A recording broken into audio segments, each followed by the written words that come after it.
Hi guys, Paul Pluta on the Paul Pluta channel. Today I'm doing a paid review for Pedro. Hi Archie, just sent you 30 euros for this small review. Not the usual 20 bucks for a $1 million collection.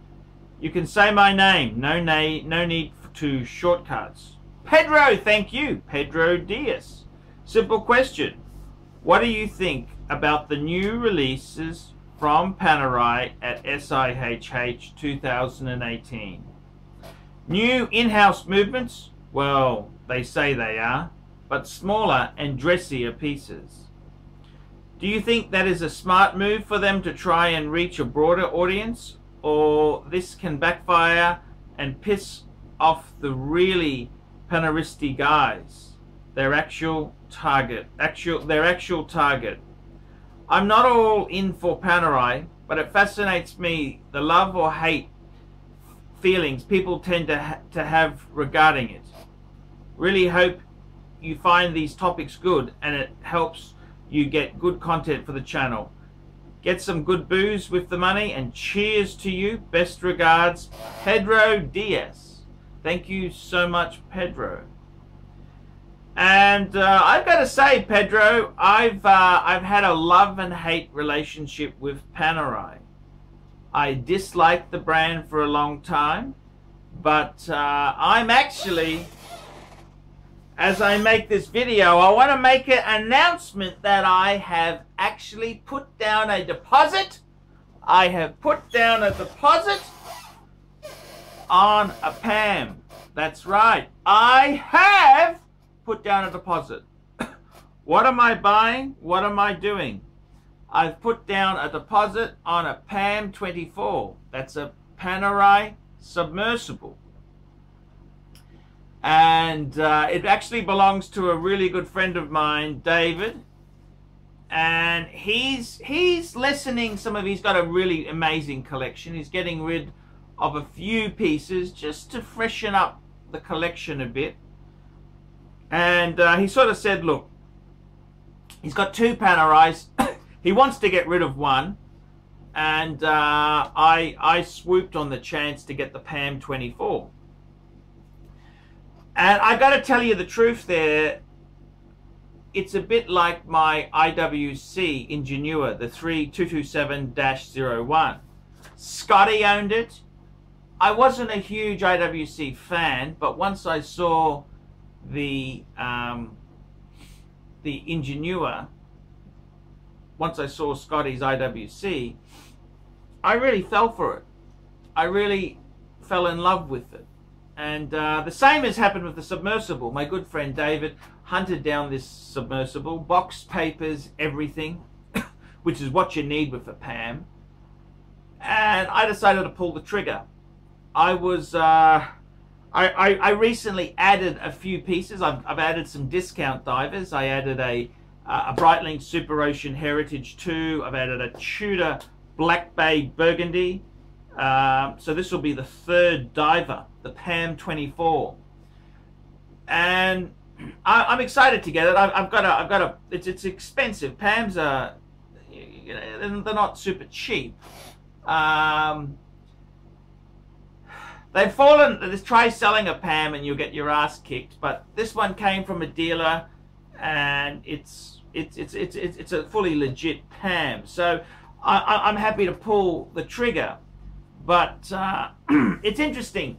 They had some amazing offerings at SIHH, and I remember the SIHH Pam. They had this beautiful blue strap PANERAI, and yeah, it's moving more towards a dress watch, which is kind of strange because Pam has always been a diver. That's what it is. It's a big oversized diver, and now they're kind of churning out these things. And how do I feel about it? And that is a very interesting question. I gotta say, the Pams that they released at SIHH, on the surface, they look lovely. They look amazing. They look beautiful.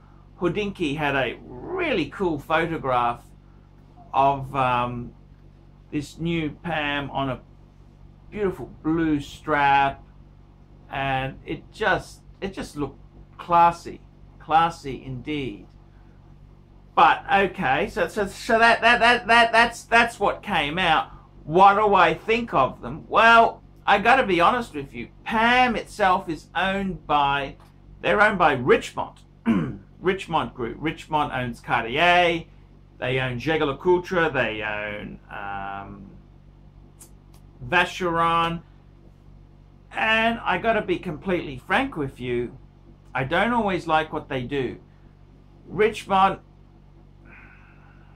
love or hate them, they're a business, and they try and move, and I really think Panerai in recent years have really shot themselves in the foot. I think although these new releases are sexy and gorgeous, I think they're wrong.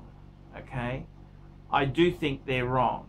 Yes, they are beautiful. They're intrinsically, the design and the colors, they're cool. They really are a cool watch. However, they're moving away. I mean, what is this bullshit here? They're moving towards more smaller and dressier pieces. I mean, a Pam was always a tool watch. That's the whole wonderful thing with Pams. They were a tool watch. Yes, a lot of tools bought them, but they were a tool watch. You had those special, the bracelet. You had a screw-in bracelet. You used a normal flathead screwdriver. You could easily change straps and change things very easily. That was part of the Pam charm. And I think as time has changed, Panerai has desperately been scratching like a rat in a bucket. Like a rat in a bucket, working out which way they want to go. And I think what Panerai should do is concentrate on their core values. There's no point jumping all over the place. It's a lot of fluff and bubble. A lot of fluff and bubble. And even though I actually do like some of the new SIHH, I think design-wise they look nice, and they're a sexy-looking Pam. I think they're really moving off the point. It's like Range Rover bringing out a car that is not four-wheel drive. It looks like a four-wheel drive, but it's not a four-wheel drive. I mean, this is pretty nasty stuff. I mean, Panerai themselves there, they really have fucked up the market themselves. They've got no one to blame except themselves. I mean, Panerai was so cool. They were so cool. They were cooler. They were like where Rolex is now. They were so cool. In the secondary market, different Pams were going way above retail. There was demand. It was just crazy, crazy, crazy. And Richemont fucked it up. They really fucked it up. They did a number of stupid things. They brought out a version which had a undecorated ETA movement that looked like shit. They brought out chronograph, every function you could name. They put into a Pam.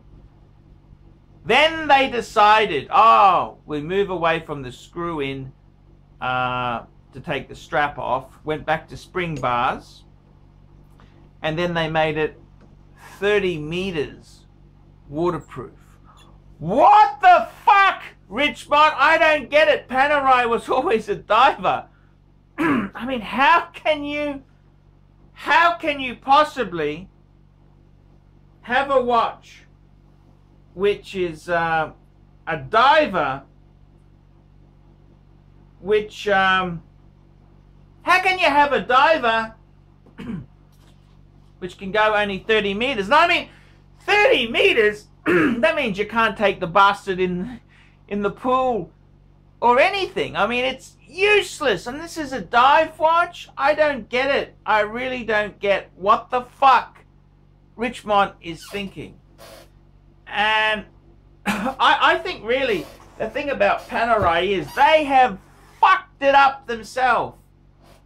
And they've got no one to blame except themselves. For example, Panerai, the pack of bastards that Richmond are, they have no authentication services. That's right. They won't tell you whether this is real or fake. And this has led to some amazing super fakes because a lot of the Pams used ETA movements, simple off-the-shelf movements, and guess what? There's these super fakes that they're using genuine ETA movements. You guessed it. It's a disaster. It's a disaster. So Richmond themselves there, they've kind of fucked this thing up themselves. They don't offer any after-sales service to the pre-owned market. And I think they shot themselves in the foot. They got to realize this pre-owned market is what fuels your new sales. See, if the pre-owned market tanks, people stop buying the new stuff. So I think a lot of these watchmakers, these watch companies, they are fucking greedy sons of bitches.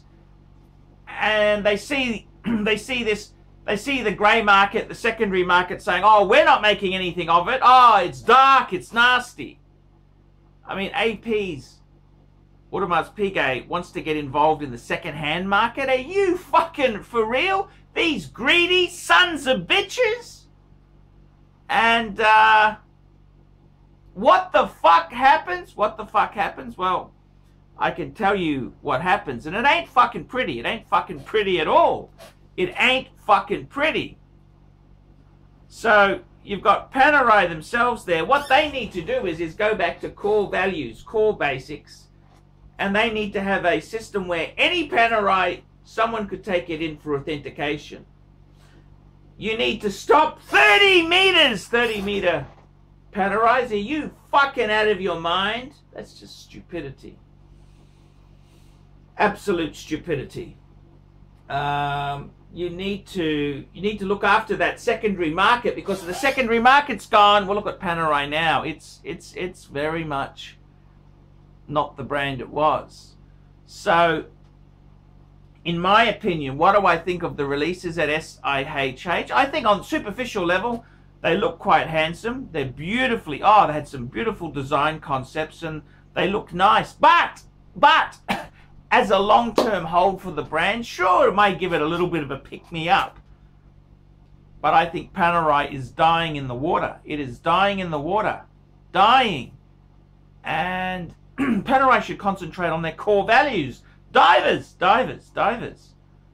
They should look after this. They should realize the secondary market is very important to new sales. They should offer authentication services. Try and get people safe to buy and sell. People are scared of Pams now. When you want to sell a Pam, they want box, papers, and receipt. That's what people are asking for. Box, papers, receipt. Panerai won't authenticate. They won't tell you whether it was sold by them or wasn't. They don't want to be involved. They're a pack of bastards. So when you ask me, what do I think they're doing? I think they're getting it all wrong. Panerai has fucked it up. Panerai has fucked the whole market up. And the only thing I can say to Richmond and to the Panerai executives is, it couldn't happen to a nicer bunch of cunts. That's right. I don't think this could have happened to a nicer bunch of cunts. So, yeah, I think this is the situation. I'm going to be buying I've ordered a Pam submersible. I got a Panerai submersible coming, fuckers. I got a Pam coming. And I'm hoping to get it sooner rather than later, but money is very tight. Very, very tight indeed there. So, let's just see how we go. But I think Panerai, they've got the whole fucking thing wrong. They've misjudged the market. They're behaving like a bunch of nasty Swiss cunts. That's what. So Panerai, I think my own opinion there is they have fucked it up good and proper. And